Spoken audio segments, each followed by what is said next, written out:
The Minister of Presidential Affairs, Dr. Barnaba Marial Benjamin, on Tuesday attended summit of the East African Community Heads of State in Arusha, Tanzania, on the Common Market Protocol.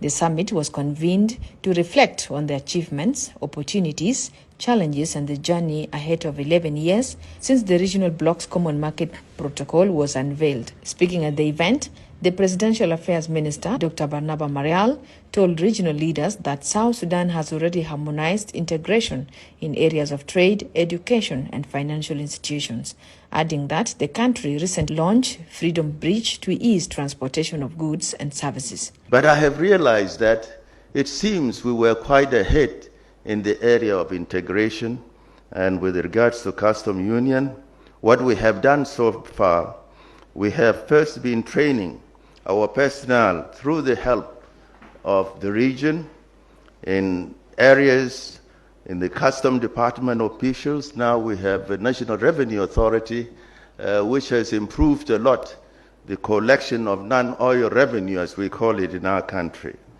These areas of training in all sectors regarding the rule of origin, the certificate of origin, simplified trade regimes that are required. And I think we have gone a lot. For example, in the movement of people. In fact, even before we became member of East African Community, a lot of our communities and a lot of citizens from Kenya and Uganda and DRC did not need in our country to come in with passports. They were moving freely in the area of education.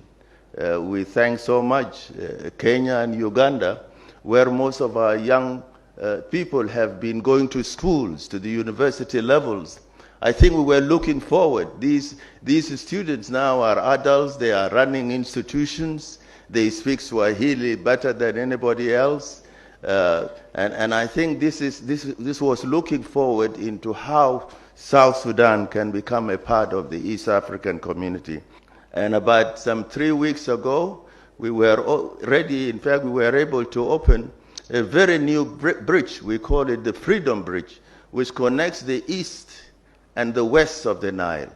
And this bridge is very strategic, that now building highways, which we have already started, it will be easy to cross from the east of the Nile to the west of the Nile, and that actually can, for future connection, the Cape Cairo Road with the highways we have started. Meanwhile, Kenyan President Uhuru Kenyatta echoed the need of interstate movement to avoid reliance on imports and to give access to international markets.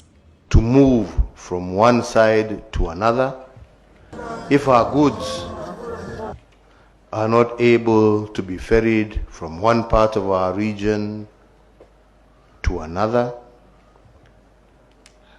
And this is why infrastructure is critical to us achieving our common objective of being a common market. We must utilize the resources that we have to create prosperity for our people and not for others. And there is no way that linkage, that common market can happen if we do not have a solid infrastructure that makes the people of East Africa one. The President of Uganda, His Excellency Yoweri Kaguta Museveni, said integration will enhance development within the region. You can achieve prosperity if you don't solve the issue of market size. If you are a producer of a good or a service, the more people that buy from you, the better. That should be very clear. And we should stop wasting time by listening to all these other groups. The heads of state stressed the importance of adequate infrastructure to accelerate the implementation of the East African Community Common Market Protocols to deepen integration. Priska Akol, SSBC News, Arusha.